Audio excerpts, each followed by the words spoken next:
अंतर्यामी का टैग लटकाने वाला धीरेन्द्र शास्त्री चमत्कार कैसे करता है? सच्चाई जानेंगे तो आप भी कहेंगे ये तो रॉन्ग नंबर है। सेनापति तत्क्षण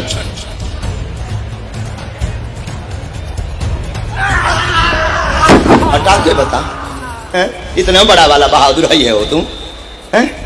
खुद को कथावाचक कहने वाला यह पाखंडी बाबा हिंदुओं को हिजड़ा बताता है, लेकिन हिंदू धर्म के नाम पर ही धंधा चलाता है। वो हिंदू हिजड़ा है जो सनातनीय संस्कृति को बचाने का और उसको संरक्षित रखने का प्रयास नहीं करता। वो हिंदू नहीं, दोगले की औलाद। चमत्कारी बाबा धीरेन्द्र शास्त्री की कहानी जान लीजिए, जो कभी दाने दाने का मोहताज था, अब बड़ी बड़ी गाड़ियों में चलता है।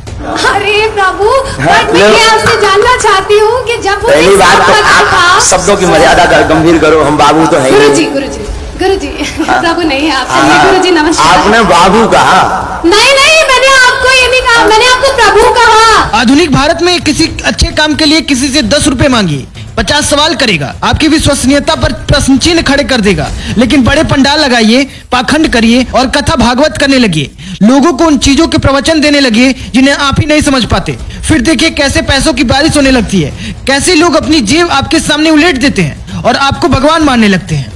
हमारे भारत में कहा गया है कि संत संसार से विरक्त रहते हैं, उन्हें किसी व्यवसाय की आवश्यकता नहीं होती है। लेकिन आज पाखंडी बाबाओं ने धर्म का व्यवसायीकरण कर दिया है और पाखंड के नाम पर धंधा चला रहे हैं। वर्तमान भारत में अधिकतर कथित संत जनता की आस्था के साथ खिलवाड़ करते हैं और हमारी सनातन संस्कृति को बदनाम कर रहे हैं। उन बाबाओं में से एक है बागेश्वर धाम का कथावाचक धीरेन्द्र शास्त्री। बागेश्वर धाम का ये बाबा लोगों को बेवकूफ बनाता है और धर्म के नाम पर पाखंड करता है और करोड़ों कमाता है। बागेश्वर धाम में बड़े बड़े पंडाल लगवाकर गाने बाजे की व्यवस्था करके धीरेन्द्र शास्त्री प्रवचन करता है और भगवान में विश्वास करने वाली भोली भाली जनता की आस्था के साथ खिलवाड़ कर लोगों को अपने जाल में फंसाता है और अट फरेब से करोड़ों कमाता है। धीरेन्द्र शास्त्री मध्य प्रदेश के छतरपुर जिले के ग्राम गढ़ा का रहने वाला है। खुद को बड़ा अंतर्यामी बताता है। धीरेन्द्र बताता है कि उसे कभी कभार एक वक्त का भोजन नहीं मिलता था, यानी उसका परिवार बेहद गरीब था। धीरेन्द्र का परिवार एक कमरे में रहता था। पिता दान दक्षिणा लेकर परिवार चलाते थे।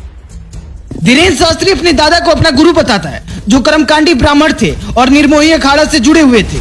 धीरेन्द्र के दादाजी बालाजी सरकार का दरबार चलाया करते थे। उनके निधन के बाद दरबार की जिम्मेदारी धीरेन्द्र ने खुद पर ले ली और दरबार चलाने लगा और इसे धंधे का रूप दे दिया। शास्त्री ऐसा कहता है कि लोगों की जानकारी, लोगों की समस्या मुझे पहले ही पता चल जाती है, लेकिन लोग बताते हैं कि दरबार में नाटक कंपनी के लोगों को पूरी स्क्रिप्ट के साथ बुलाया जाता है। अधिकतर ऐसे लोगों को प्रेत या जिन्न की शिकायत है, ऐसा दिखाया जाता है। ये लोग आम लोगों की तरह भीड़ में बैठे होते हैं और धीरेन्द्र शास्त्री उनको एक एक कर बुलाता है, सुयोजित तरीके से नाम बताता है और समस्या बताने के बाद असली खेल शुरू हो जाता है। धीरेन्द्र किसी को हवा में आदेश देता है और नाटक वाले अपना काम बखूबी निभाते हुए आदेश के साथ दिए गए जोर के हिसाब से खुद को जमीन पर पटकना, इधर से उधर होना। बागेश्वर धाम के इस बाबा का संसार वाकई बहुत अद्भुत है। इस वीडियो को देखने के बाद आपको समझ आ ही गया होगा कि जिस तमाशे को, जिस नाटक को मंच पर दिखाकर कोई एक्टर बेचारा 500 रुपए नहीं कमा सकता, उसी तमाशे को धन की चाशनी में भिगोने के बाद अंधविश्वास का वर्क लगाकर बेचने पर धन दौलत की बारिश होने लगती है। हमारे प्राचीन ऋषि मुनि राजाओं को धर्म के मार्ग पर चलने की शिक्षा दिया करते थे। उन्होंने कभी भी धर्म को व्यवसाय नहीं बनने दिया, लेकिन आज के बाबाओं के लिए धर्म के नाम पर पाखंड आजीविका का स्रोत बन गया है।